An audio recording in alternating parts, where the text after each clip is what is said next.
Greetings. It is time for more book reviews. If you are new to my channel, my name is Alana and I do mainly book reviews on this channel, the occasional book haul, and the occasional tag. There's actually a tag that I want to do. It's the end of the year tag, but if I can squeeze it in, I will. If not, I'm not going to stress over it. I do wish at times I could post sometimes, if necessary, twice a week, but ain't nobody got time to be doing all that, okay? Because when I do have free time, I'm not trying to record myself every weekend, okay? That's not what we're here for.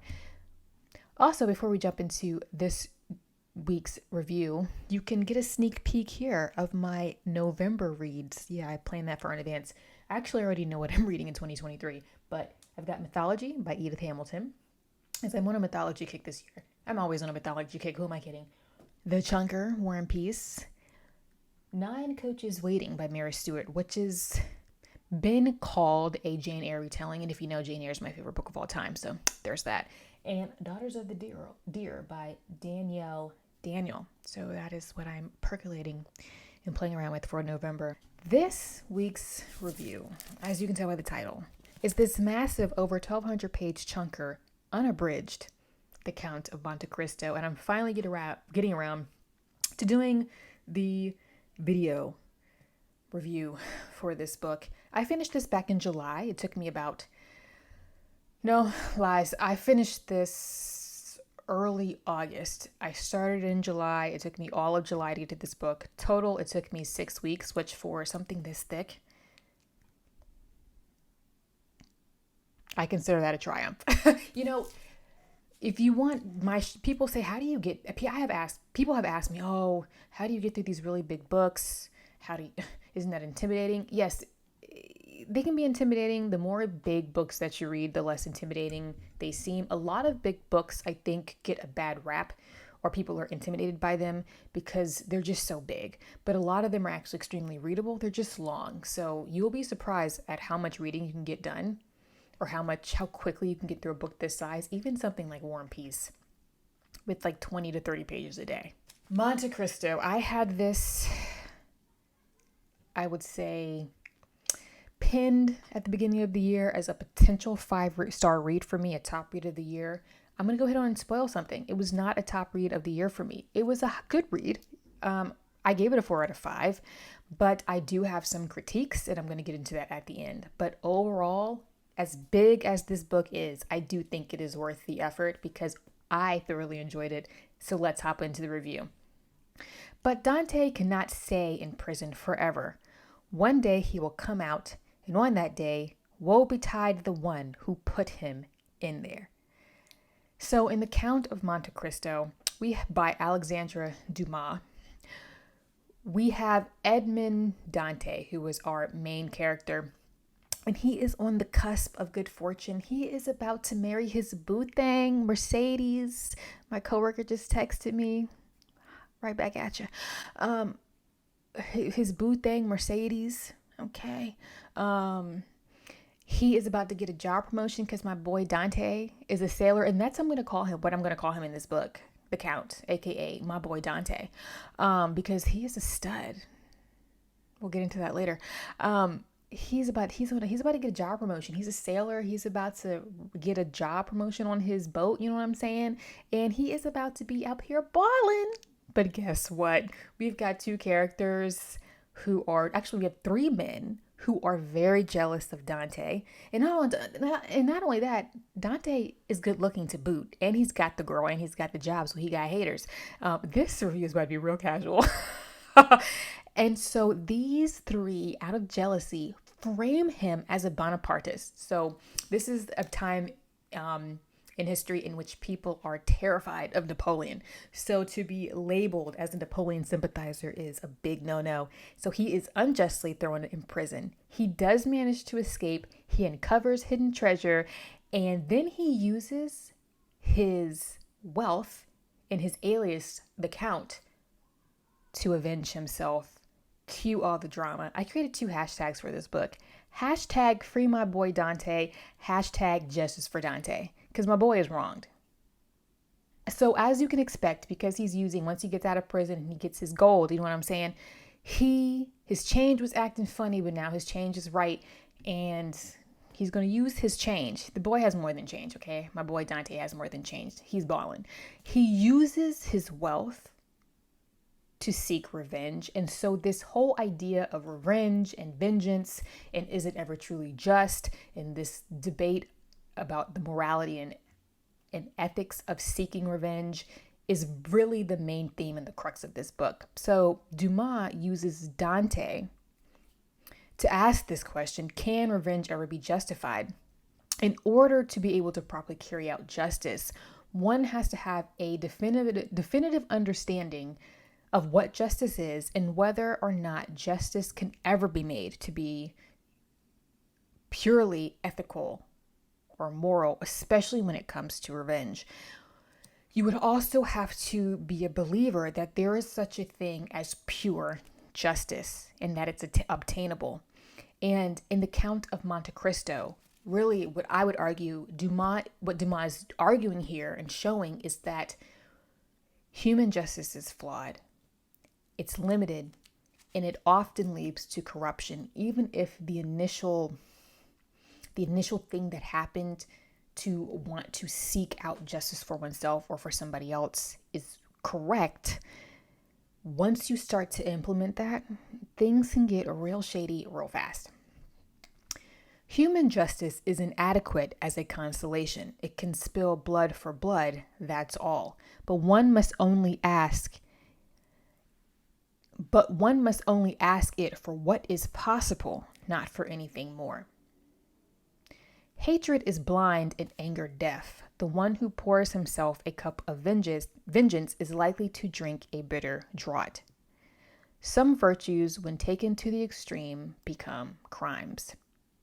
So again, I really think that Dumas is leading here very blatantly to the argument that human revenge has its limitations. And yet we do get some counter argument to this. Very interesting counter arguments. They're a little shaky, and I am going to kind of go into that a little bit more. But typically, the arguments that are made to counter this are by the Count. Shocking, because he's trying to prove his point. He's trying to prove a case. He's trying to make it seem that he is ultimately doing the right thing, and that his mindset is infallible when it comes to this goal to just completely destroy these guys' lives. So yeah, he's going to be a little biased. Conscience saves us because it supplies us with 1,000 good excuses. And the way that the Count ultimately justifies his obsessive revenge, because he is obsessive, he uses God in the concept of divine retribution. Whenever he starts to doubt his goals, about bringing these men down, and not just these men, he's bringing down everybody that he can associated with these people, their families, their children, their wives. Like, he is leaving their money, their career, their reputations. He is leaving nothing, no stone unturned. He is not playing games. Okay. He's brutal. And he keeps reminding himself or justifying to himself that God is using him as a conduit for justice. So in a way, that's how his actions can be justified, allowed, reasoned in his own brain. And this does tie back to the first question, because the Count is still using his own logic to justify his actions. And I would argue that he is actually bastardizing God's sense of justice, as our will isn't always God's will when you look at this Christian framework that the Count is trying to use. So he's not even being biblical in a way. Not in a way, he's just not. And this is what the Count has said: I have taken the place of providence to reward the good. Now let the avenging God make way for me to punish the wrongdoer. My guy, no, that's sacrilege. Stop yourself. But this is how he justifies it. And I find it thoroughly entertaining, because this is like from pretty much the entire duration of the book. This is this argument that he's having. However clearly engineered it may be, crime is still a crime. It may evade the human investigator, but it cannot escape the eye of God. And again, this is this rebuttal, this tension, this tug of war, if you will, that Dumas is having in this narrative.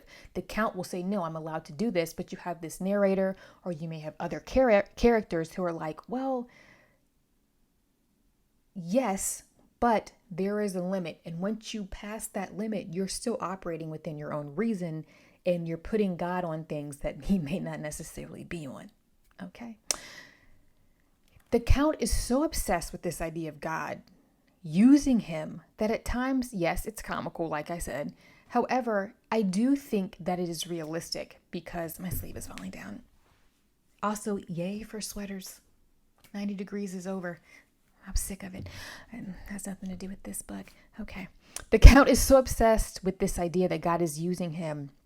And in a way, it is comically done, but it is realistic because how many times have fallible human beings misused religion and faith, politics, ideologies, whatever, to corrupt their own purposes? And I will always say this. I say this a lot, actually, in my personal life, where people will critique capitalism, socialism, communism, religion A, religion B, political ideology this, political ideology that. In their democracies this, whatever. In the ideological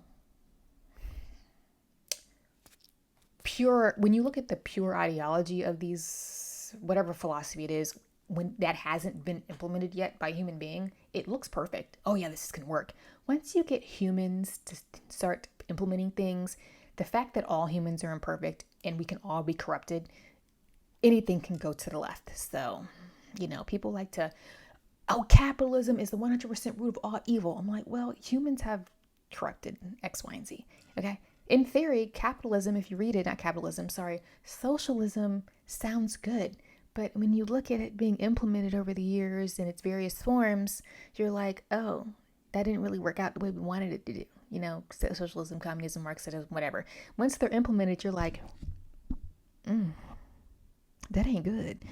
Because human beings are inherently corrupt. They're easy to get their own bias or whatever it is, and it ends up turning into something completely different.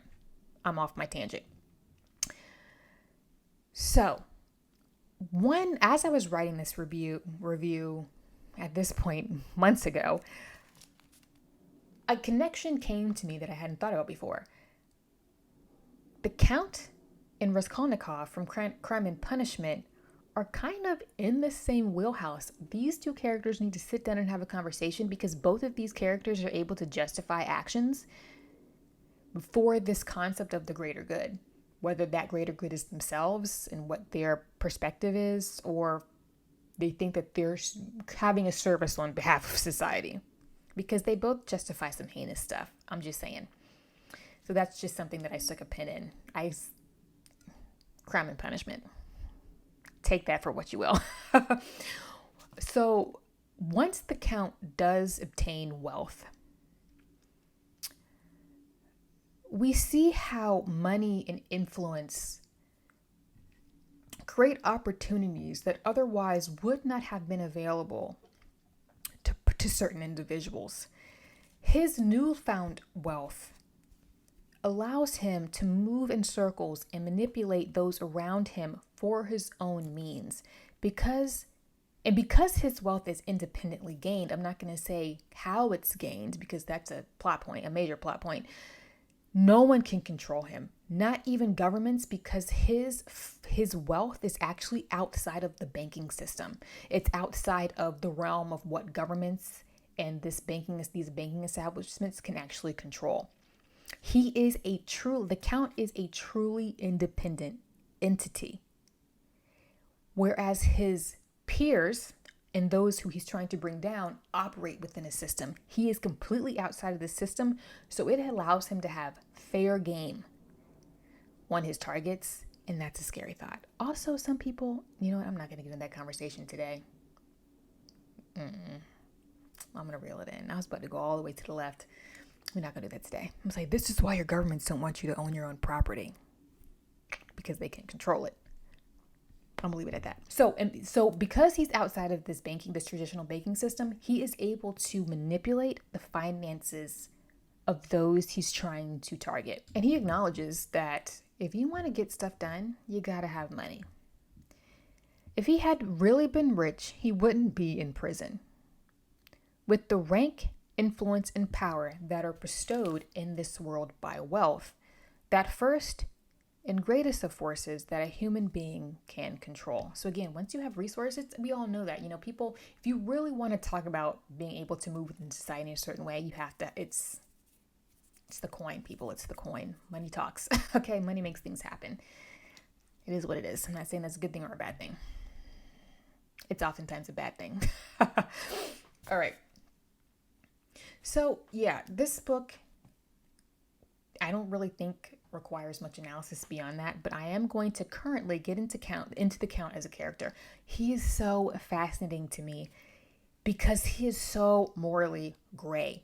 He does use his wealth to help those who are less fortunate and those who he completely trusts. And because he knows what it feels like to be completely abandoned, wronged, thrown in prison when he was innocent, he has a sympathy for those who were in situations where they don't have the resources to pull themselves out. So he will pull them out of those situations. And those who he does completely trust and has genuine friendships with, he will do anything for them. He will give you the shirt off his back. However, those who are his enemies, good luck to you. He can be so, his hatred is just toxic. It's not healthy. Okay. He's got toxic hatred for these people. People shouldn't live in your head like that rent free. It's not healthy. And it blinds him. It does corrupt him in a lot of ways. But he's not completely unfeeling. There are times when he second guesses himself. Is he doing the right thing? Is he acting appropriately? Has he completely gone off the deep end? And there are times where he's like, maybe that went a little too far. But overall, there were times in the Synopsis like, no, my boy Dante's, he's crazy. He's insane. Take it down 1,000.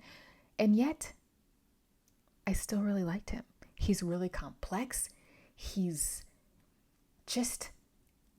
a master of disguise, literally. And he's just so odd. I don't think I've ever quite read a character like him who's just, my boy got issues, okay? He got some PTSD. He needs therapy, but he a little crazy. But he's also a stud, like I said earlier. Dumas wrote a stud. Let's elaborate. There is a scene, a description that Dumas gives of a younger Dante in his sailor outfit. You know what I'm talking about? The classic French sailor stripes, white linen pants, white cap, tanned, dark featured, hair blowing in the breeze. Stud. Muscles rippling. Stud. And I'm here for it. And this book inspired me to knit my own classic French sailor striped sweater. It did. Because that image was like, I'm like, that's a look and I need it. So there you go. Fashion inspired by literature. And for a classic, and especially a classic that is this large, this is nothing but drama. It's action packed. It is quite plot heavy. There's not a lot of philosophizing here. You do get some of that in particular, when you're having these conversations, you have these characters and the narrator having these conversations about vengeance and morality and what have you. But other than that, this is not a dense book at all. And overall, especially when you're in those sections where there's a lot of action going on, it's a page turner. There are slower bits, as you can imagine, with something this size. The pace can vary a little bit, but overall, it is a quicker read. It's going to take me a little bit longer to go through War and Peace than this book, even though my edition of War and Peace is only about 100 pages more than this. This is a different type of book. It's not as dense. I wouldn't say that War and Peace is I don't find Tolstoy to be particularly dense, but you have more philosophizing in something like that. You know what I mean? It took me longer to go through The Brothers Karamazov, which is a shorter book than this one. There are, however, chapters in this book that could have been completely omitted. And I'm not going to lie, as I got past the 75% mark, I was ready for this book to be over. And I like a thick book. I love a chunker. But I was like, Dumas, wrap it up. I'm gonna need you to wrap it up. You're giving Dickens a run for his money. A run for his money. There are, and if you were to take some of those chapters out or some of those sections out, you wouldn't really have missed anything. I do think there are bandits, Italian bandits in this book that get a lot of page time. I think that could have been condensed. And maybe he could have used that time. If I was his editor, I know Dumas is long dead, but if I was his editor, I would have said, you can condense this, but expound on a few other characters that are really interesting. And I think that he should have done that. There's a couple female characters in here. One is a love interest of the Count. I think that another love interest, I should say, I think that she could have been expanded on. Haiti is very fascinating. Spoiler alert. She's very interesting. I think that we could have gotten a little bit more of her because we don't really get too much on her personality, but we spend all this time with these Italian bandits and I'm like, wrap it up. So I will say, if you want, this is the unabridged version. I wanted the unabridged version because this is my first time reading this book, so I wanted all of it in it. I wanted it in its entirety, but I do think that if you choose to go with an abridged version, which is still 1,000 pages long, you won't really miss out on too much. Though this is considered also the definitive translation of this book. So yeah, this one is translated by, this is the Penguin edition, Robin Buss. So yes, if you read the abridged version of this, it'll still be long. You'll still get the bulk of it. You won't really be missing out on much, I don't think. This book is also gorgeously written and translated. So the language in and of itself is something to enjoy. I do think that this is worth the effort. I got a lot out of it. It is drama. You know, you should have seen me when I was reading this, reenacting this book to my sister. I was like, and then my boy, and then it was like this, and then so-and-so. My sister was like, you're entertaining. So I was hype. I was hype reading this book. You know, I was like, no, he didn't. She said, what? It is drama. It is a soap opera and I'm here for it. A classic soap opera. I do plan to reread this. I have another translation and it's slightly abridged. So I would read that and compare it to this, but I'm going to put this down. My wrist hurts. I have no regrets. Like I said, I gave it a 4 out of 5. It's a good classic. It tackles interesting questions. It's not super deep. It was a fun read, especially during the summer when it's 100 degrees outside and you don't want to do anything. It's also good for the wintertime when you have, it's cold outside and there's nothing else to do. But yes, I enjoyed it. Not my favorite classic. I admit there were times I was bored, but due to the length. But yeah, no regrets, and I would definitely reread it. Have you read Monte Cristo? Did you like it? I know that this is, for a lot of people, this is the classic that got them into classics. It's their favorite classic their favorite book of all time. Not the case for me. Jane Eyre holds that title for me, but she's right there. So yes, no regrets. I enjoyed it. It didn't get the 5-star rating that I was anticipating, but that's okay. I'm going to wrap this up. I am rambling. I'm in rare form today. I am. If you have read it, share your thoughts. If you plan to read it, share your thoughts. Don't forget to like, subscribe, leave me a comment. If you would like to follow me on Instagram, that link is down below. I get up to more bookish shenanigans, and I will see you in the next video. Bye.